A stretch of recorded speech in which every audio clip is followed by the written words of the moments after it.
There are no closer allies than the U.S. and Israel, but you wouldn't know that today. The outgoing Secretary of State and Israel's Prime Minister delivered dueling speeches. Each blamed the other for the failure to reach a lasting peace in the Middle East. Here's Chip Reid.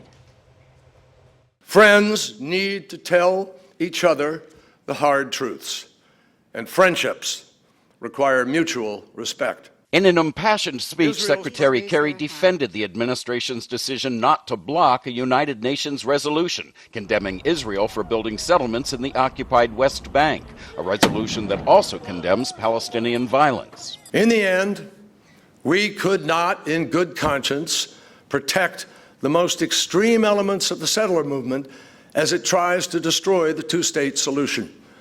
We could not, in good conscience, turn a blind eye to Palestinian actions that fan hatred and violence. Israel captured the West Bank in a brief war with Arab countries in 1967. For decades, it's been U.S. policy that the West Bank would eventually become part of a Palestinian state right next to Israel, the so-called two-state solution. Despite our best efforts over the years, the two-state solution is now in serious jeopardy. That, Kerry said, is because the Israeli government, under the leadership of Prime Minister Benjamin Netanyahu, has allowed settlement building to continue. The White House says the number of settlers in the West Bank has grown by 100,000 since the beginning of the Obama administration. Kerry made clear he gave this speech now because he fears that both Netanyahu and the incoming Trump administration could reject the two-state solution. Prime Minister Netanyahu had a blistering response.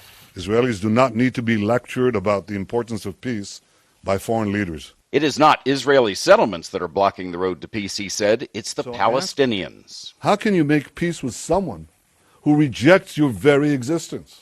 It's a shame that Secretary Kerry does not see this simple truth.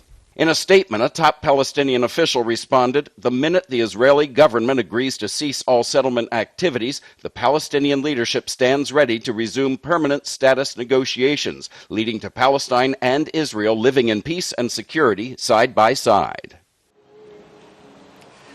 President-elect Trump today tweeted that Israel used to have a great friend in the U.S., but not anymore. Stay strong, Israel. January 20th is fast approaching. A senior White House official tells CBS News that President Obama personally reviewed Kerry's speech, but so far Mr. Obama has had no public comment. Elaine?